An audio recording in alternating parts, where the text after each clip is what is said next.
Hello ma'am आई channel मैमू तराम ओक्चरी अखोई सिगी मनाक्ता को अदुम थाईलैंड की मानबा मैम थाईलैंड मचा है खंगनब मार्केट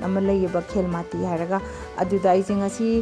थरोई खर याब्र येंगेना थरोई थीब चतौबनेबको आई थरोई मुबांग तौजरकेना मथंगदा अदु मैम अदु मार्केट तो कमाइन तौबनो हाइबदो येंगुरसे ngasi तसेंगना थाईलैंड की मानब्रा नत्रगना मानदब्रा हाइबदो को मैम युमदगी थोकले हजि गाड़ी स्टार्ट तौदोरे अदो मैम से कैंपस मनुंगने हजि क्वार्टर थोले अदो कैंपस जो अदुम आई खरा चाक्सन के तौबने अदो चाक्चररोगे अदुम येंगब नुआइबने मैम पुन्ना अदुम येंगमिनसे अदुम हाइबदि वेदर से जो ngasi जे नोंग चुइए खैबिक अदुना यामना नुआए वेदर से अदो नाकंदा उरिबा वाइट सना कोई ऑफिसर मेस ने अनौबने अदो राइट साइड तना मो खरा हानगी अरिब लई अदो आई उतरे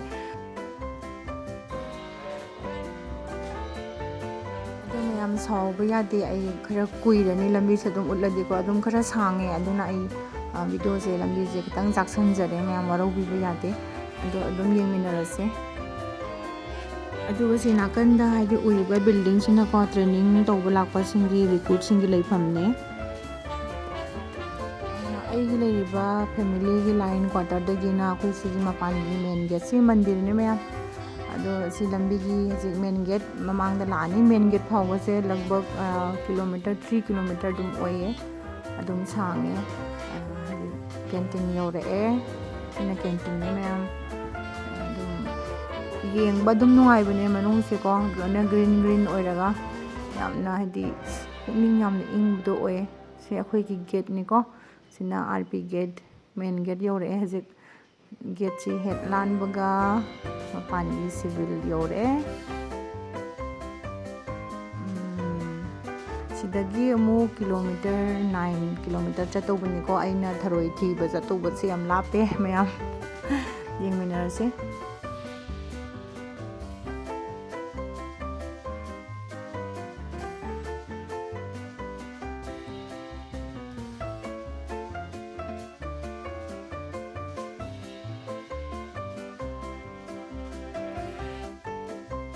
मैम गाड़ी से को इसे अने याम पामजाबा अमा थाबा अदुदा इसे अदुम हाक हाइबदि नुआइ थोपो ओइना हाइफेट अदुम निकथोखरे अदु मैम इसे जिदि आई मैम ना हापजरपो यारक्तरे मरमदि कॉपीराइट चारे अदुना इसे जे आई साइलेंट थमददि याद्रे म्यूट ओइना थमखरे अदुना मैम जिक लंबी द लाई हजि मेन रोड ने अदुम से किलोमीटर 9 मु चतौबने अदुम मैम पुने येंगिना से लंबी से जो याम फजैये यौसल्लए मैम नक्सल्लए हजि यौरकदोरे मैम वारस वाना दुम पुन्ना ngahak enjoy तौमिनरसे मार्केट से यौसल्लए मैम सी गोलाई से लेसल्लनी हजि सिदगी लेफ्ट साइड ता चंगनी को लेफ्ट साइड ता खतंग चलकाना दुम लेरा हजि मैम यौरकदोरे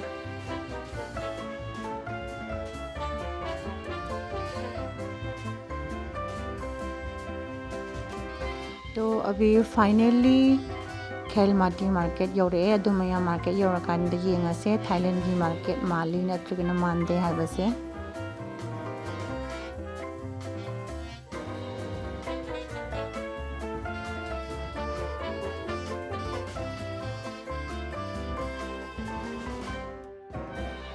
हजि गाड़ी की पार्किंग की जगह अमा लेरमे अदु सिदा दम तौरे गाड़ी पार्किंग लोरे हजि मैम यौरे सी मार्केट की मेन चंगफम ने ममांग ते खतंग चलगा लई सिदा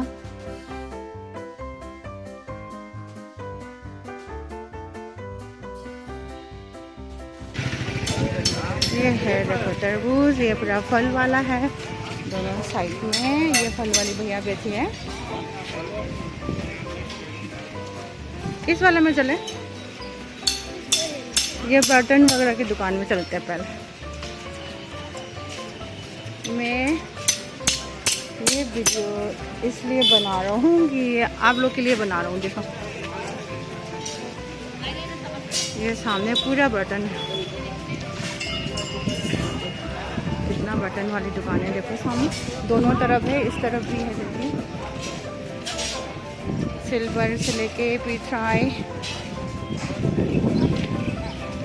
अब यहाँ से होता है बच्चे का और शूज़ एंड स्लीपर वगैरह सब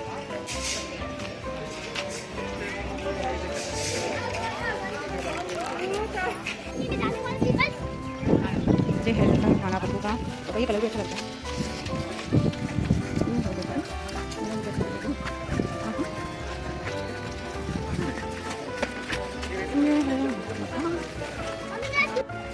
देखो ये बारिश हो रहा है इसलिए गली में किचड़ किचड़ हो गया है। सामने कपड़े का है, देखिए पूरा है कपड़े का। जाएंगे इस तरह से।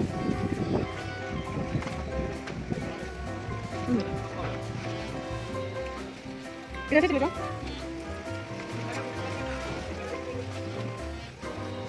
यहाँ पे ये मेखला है और ये लेडीज का है, ये पूरा दुपट्टा ये है।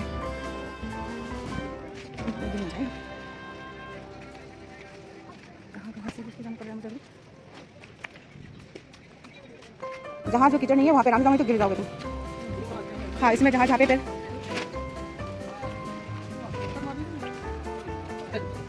चलो चलो चलो चलो, वो पहुँच गए उधर। अच्छा यहाँ चल रहे।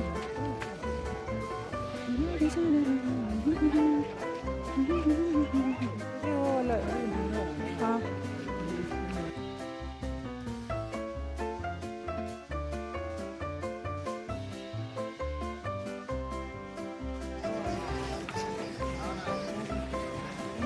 पिक्चर हो गया।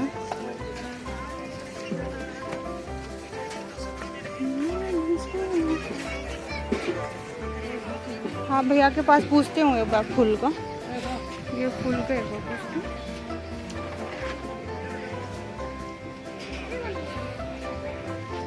भैया ये फूल का एक बार रेट बताओ, ये वाला कैसे कैसे है? 50।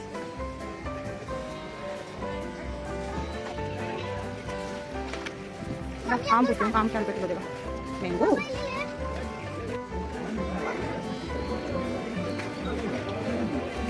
इधर से चलो,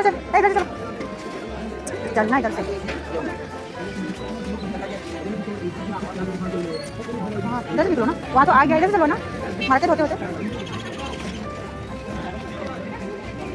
ये है देखो वहाँ कितना कीचड़ है। हाँ तो चीज़ नहीं, इधर आ जाओ।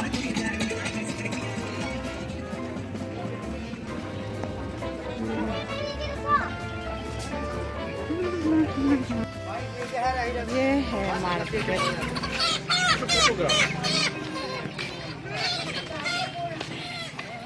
yang kira mala apa hasil Thailand gi yen makhon ga taraga ko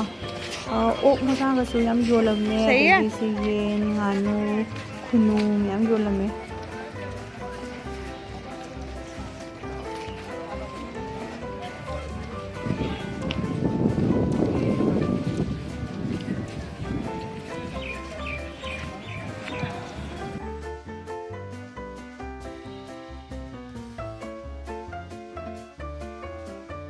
ꯑꯗꯨ ꯃꯌꯥꯝꯁꯤ ꯅꯥꯀꯟꯗꯒꯤ ꯉꯥ ꯑꯌꯥꯏꯕꯀꯣ ꯊꯨꯝꯌꯥꯛꯄꯤ ꯑꯗꯒꯤ ꯂꯩꯔꯤꯕꯁꯤꯡꯁꯦ ꯃꯅꯝ ꯈꯔ ꯀꯜꯂꯦ ꯑꯩꯒꯤ ꯅꯨꯄꯥꯁꯦ ꯉꯥ ꯆꯥꯗꯕꯒꯤ ꯃꯥꯁꯦ ꯀꯟꯅ ꯃꯃꯥꯡ ꯊꯥꯔꯒ ꯆꯦꯟꯈ꯭ꯔꯦ ꯌꯦꯡꯉꯣ ꯃꯌꯥꯝꯁꯤ ꯈꯖꯤꯡ ꯑꯀꯪꯕ ꯊꯨꯝꯌꯥꯛꯄꯤ ꯉꯥ ꯃꯈꯜ ꯂꯣꯏꯅ ꯁꯨꯔꯦꯀꯣ ꯁꯤꯗ ꯃꯌꯥꯝꯁꯤꯗ ꯂꯣꯏꯅ ꯐꯪꯉꯦ ꯍꯥꯃꯦꯡ ꯐꯪꯉꯦ ꯑꯗꯒꯤ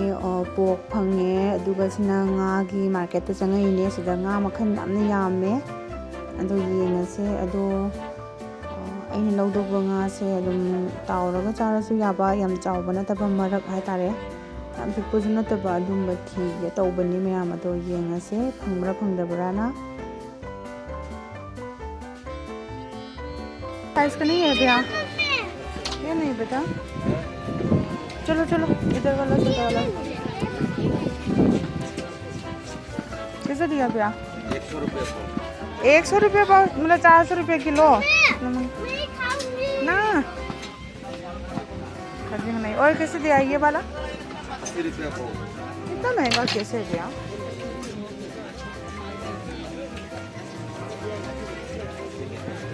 चलो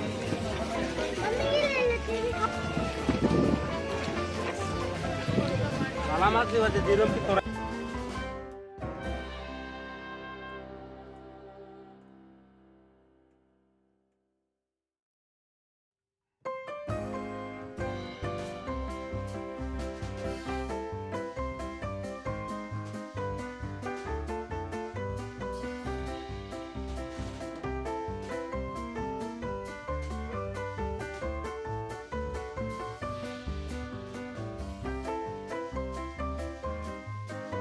ꯑꯗꯨꯒ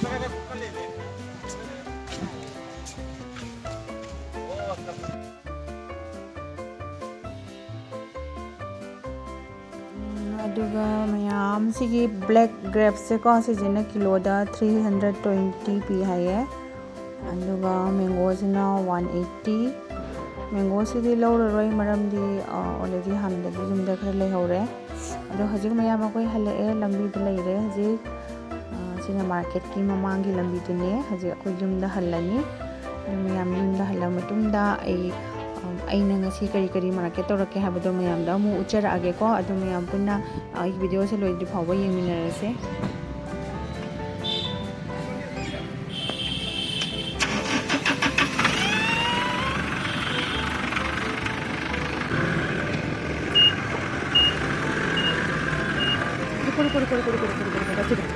चलो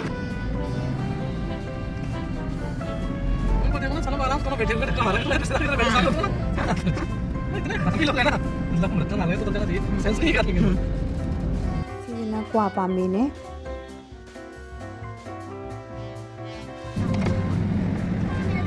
हाँ आए इधर से आए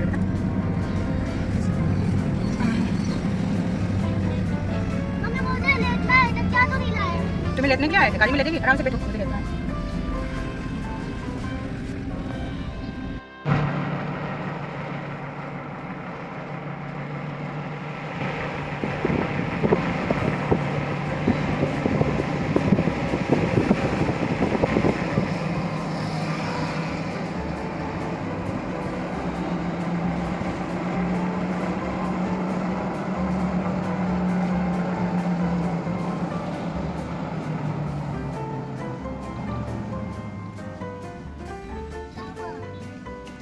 मौसम देखो एकदम बारिश ठंडी हवा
अभी मैं घर पे आ गई हूँ बस रूम पहुँचने वाला है अभी